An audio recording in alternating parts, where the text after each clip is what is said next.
Hello, I'm Dr. Pierre Simon, and it's wonderful being back with you. We've been talking about the Jezebel spirit in identifying the narcissists in your life, and we've sort of been in this series of the mind games of the Jezebel-Narcissist, those power and control strategies that they use. One of them is mind games, and in those mind games, we've been focusing in the last few sessions on trauma bonding. And today we're going to speak a little bit more. We're going to go in that direction of escaping trauma bonds. How do you escape it?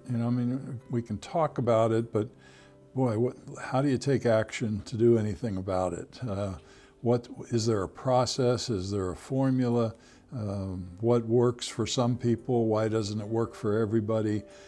We're going to see about that a little bit as we talk about it. So today we're just going to start off with getting a general idea of what kind of picture can we put in our minds to try to grasp how to do something, or even how to get motivated to do something if we're trapped in a trauma bond.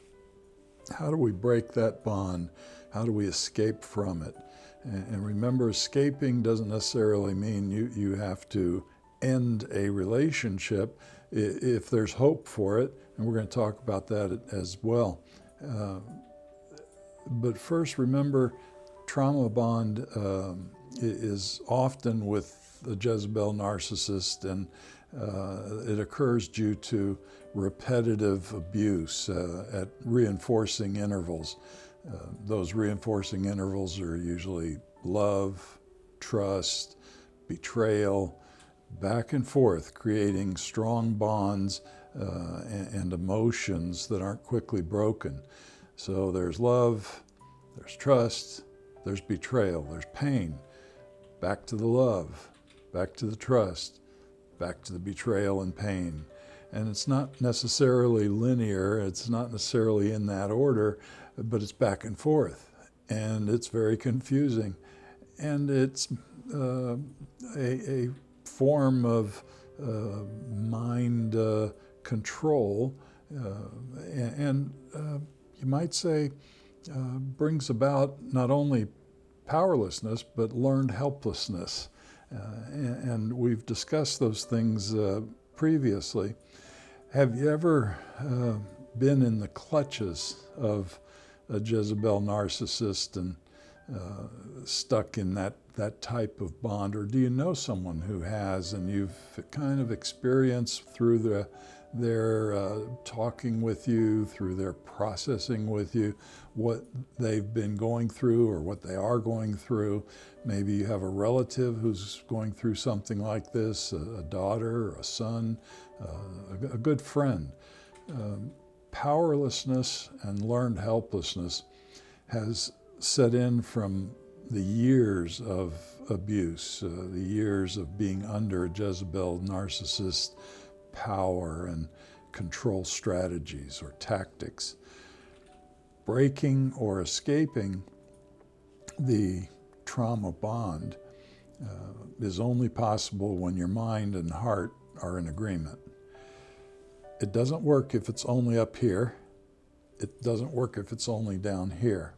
And it's sort of like being a believer. Oftentimes I explain to people as a Christian, in receiving Christ and surrendering your will and in becoming a follower or disciple of Christ, it's not only up here, it's down here. So for us men, it's often up here first.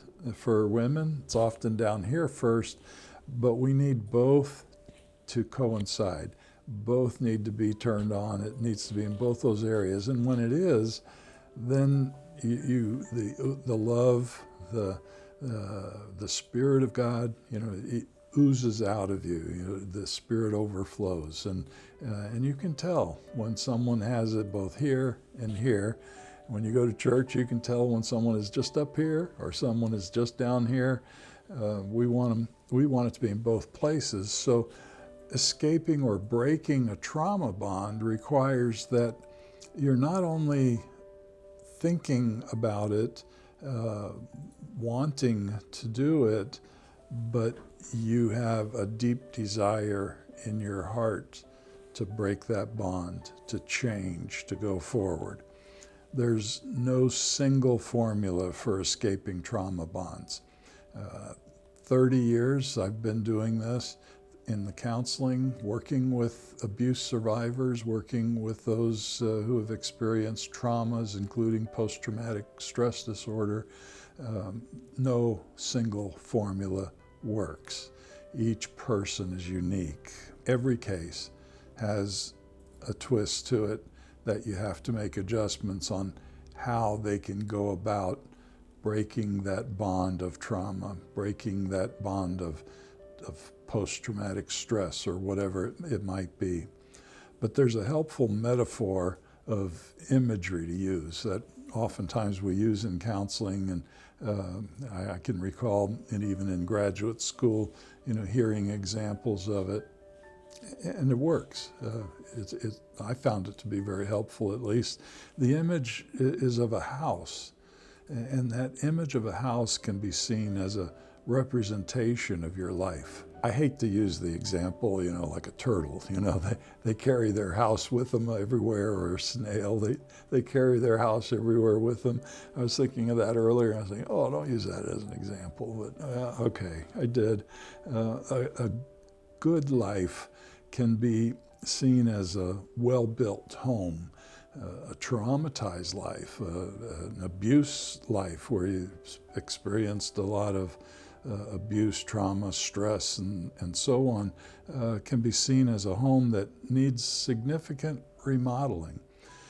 The good life, well, it's a well-built home. What would I look like if I was a well-built home? I would look like I'm feeling good. I would be hopeful. I would be harmonious. That is, I would feel like I'm in harmony with life and things going on around me. There's a rhythm occurring, and everything's pretty much predictable. Not too predictable, that'd be boring, but you get the point. Peace, there's peace there. It's like the load is off my shoulders, and I have that peace and comfort that goes along with my body, my mind being a well-built home, absorbed in activities.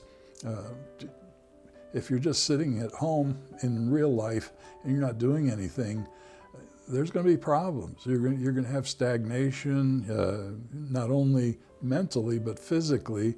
So you need to have activities going on. You need to have a good group of activities, at least one activity every day. Not only in the house, outside the house. Not just staying in your home, but outside the home. So in me, I need to be involved in an activity of sorts every day that helps me to have a good life, that helps me to have a well-built home as an identity. Genuine friendships. Some people have trouble with friendships, but most people, let's say 90% of people or more, they can at least have one close friend and one genuine friend, and that's great. Some only need one. Some need a whole bunch. Whatever your need is, it's important to meet that need of genuine friendship, whether it's one or multiple. A well-built home as an identity is going to look like it has a purposeful existence. There's purpose. There's a reason to get up in the morning. There's a reason to go through the day. There's a reason to finish your week or your month or your year. There's purpose in those things, and that purpose gives you not only energy, but it gives you that oomph to keep going, to keep striving, and not to give up, not to let yourself get discouraged. Accomplishments is another sign that we might look for in a well-built home, in a good life, a good identity? What are my accomplishments? Now, some people may be accomplished more in their education. Some people may be more accomplished in their jobs or in their talents, their skills, or maybe they're accomplished in landscaping and they got beautiful flowers and everything around their home and all that. It's what works for you, and it's accomplishment. If you feel accomplished with things, you feel good. And so we want accomplishment there in our lives in order to have a well-built home or a well-built identity. We also need a Christ-centered identity, and I'm a Christian, so I'm bringing that into the focus. You don't have to if you're not a Christian, if you don't want to believe in that, but I do, and I found that having that Christ-centered identity as part of my home really works. And I'm reminded in Galatians chapter 5, verses 22 and 23, where it says, "But the fruit of the Spirit is love, joy, peace, patience, kindness, goodness, faithfulness, gentleness, and self-control." I have trouble with the self-control because I eat too much. But those are the fruit of the Spirit. When I'm Christ-centered, I'm following that discipleship, that leadership. He's my shepherd, he's my leader. I'm following him, I'm learning from him. That is, reading the Bible and studying it, learning what God wants me to learn about him in order to have good relationship. Well, as I'm doing that, these fruit tend to come up. And that is, my house is becoming stronger, better, more pleasant.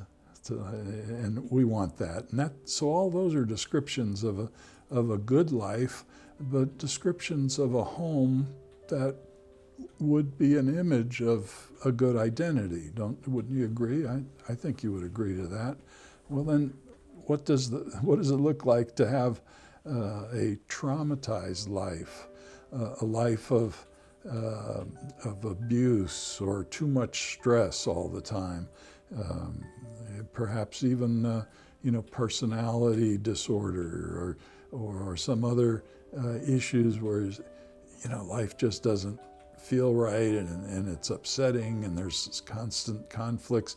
Well, that home, if we're looking at remodeling our house, that home would probably look like it needs a lot of remodeling, a lot of work, depending on how severe the situation is with that individual.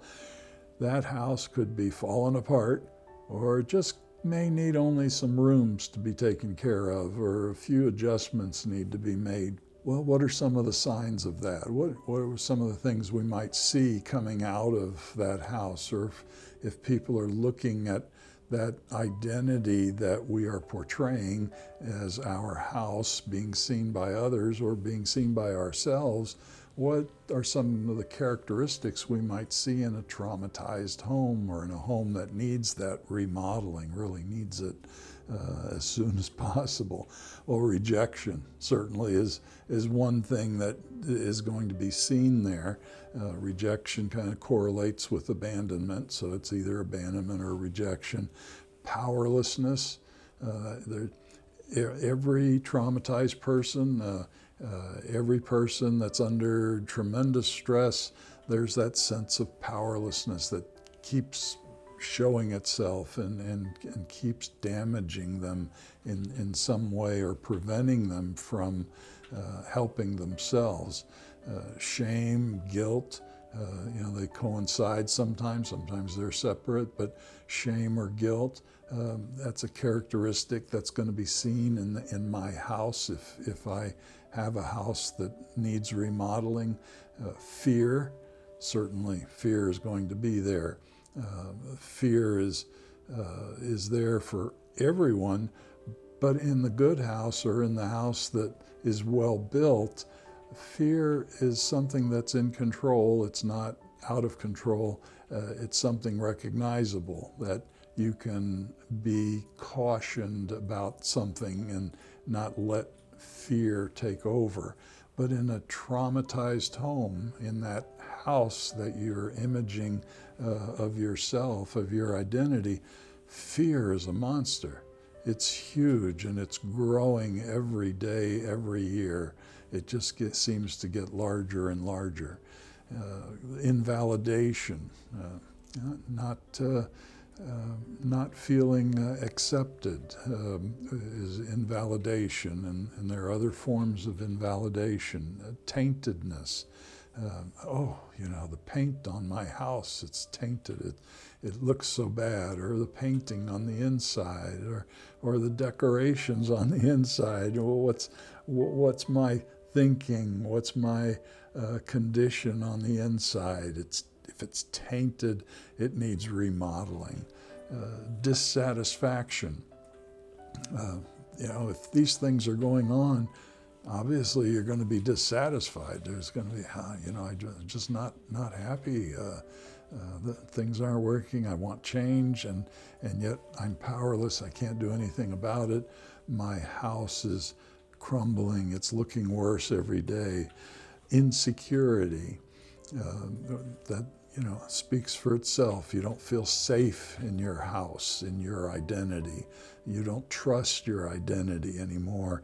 You don't trust who you are. You don't feel safe in that same condition, that something may fall apart any day. You may unfurl, and every day something may cause you to lose control, and you're afraid of that. And so that insecurity wells up. Insignificance is another characteristic where, gosh, look at all the beautiful houses around me, all the beautiful people, all the happy people, all the people that seem so well adjusted. Here I am in the middle of all that, and I'm feeling very insignificant compared to everyone else. Now, believe me, everyone else has problems too, and they need remodeling. Maybe the outside of their house doesn't show it, but the inside, where you can't see or you don't know about, may need some work in their homes too. But because you're seeing them from your perspective, your home, your identity feels and it appears to you to be a lot worse.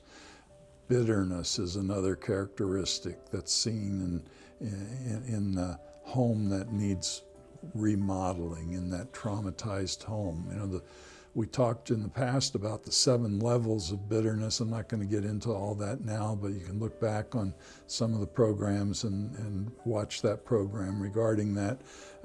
Pain, obviously, traumatized life involves a lot of pain. It's not only body pain, it's emotional pain. It's pain at looking back, painful looking back on all the memories of hurt, of disappointments, of all of these things, rejection, powerlessness, and so on. That house needs a lot of work, doesn't it? A lot of remodeling. And we may not be able to remodel everything all at once, but if we start, we can get to where we want to be in that remodeling process of our identity, in that remodeling process of breaking the bonds or escaping from the bonds of trauma in our life. Well, what does the Bible say about some of that? We're going to continue in talking about those escaping the bonds of trauma, breaking those bonds next time.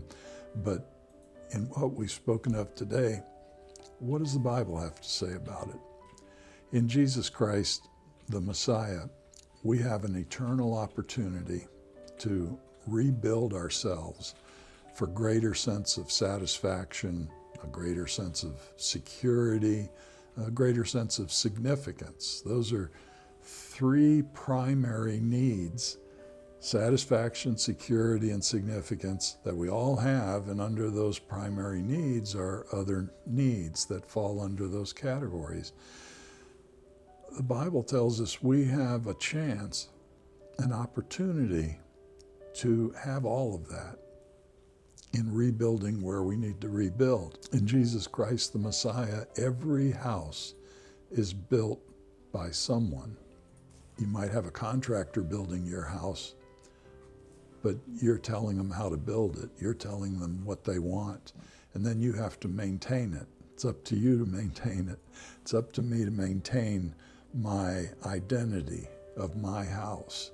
And we'll be talking later about how to maintain that when we get through these escaping episodes that we're going to be speaking of. But the builder of all things, or we could say the contractor of all houses, is God. The contractor of everything built is God. He makes us perfect in the beginning.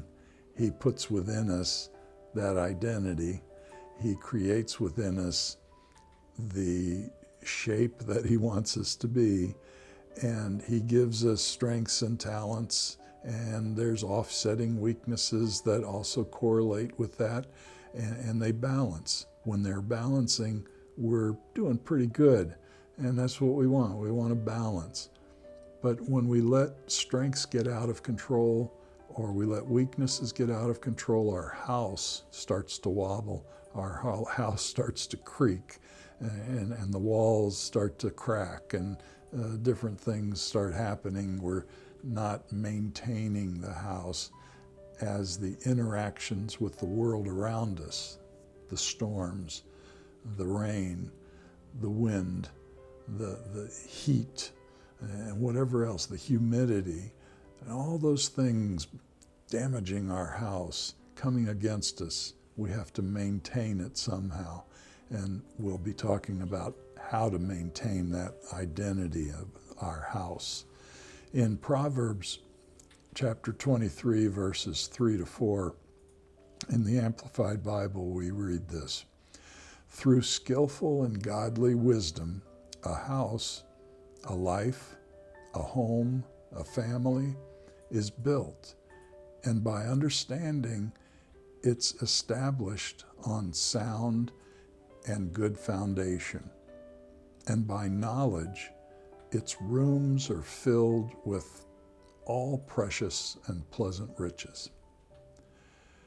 What a great example there the Bible gives us of what we're talking about today, and what we'll be talking about in looking at how to remodel our house, our identity, how to heal from those traumas or those wounds from the past. The Bible has a lot more great examples, and I hope that you take the time to open it up and read it.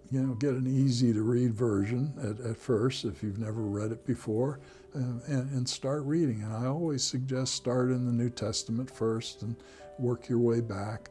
I always recommend start with the Gospel of John. You have Matthew, Mark, Luke, and John. Those are the four Gospels. There's 3 synaptic Gospels, which means they're similar. One took some information from the other, added the memories of their own to it, and so you have a lot of similarities there. John was very separate, and we can tell that he didn't do that. He wrote it strictly from his memory, and so there's some special things in there. Of course, he's called the love disciple.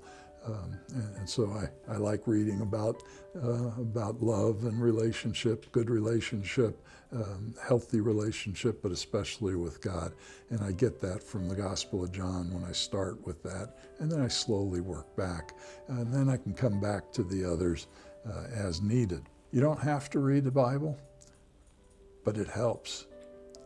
You don't have to do what I'm speaking of, but it helps.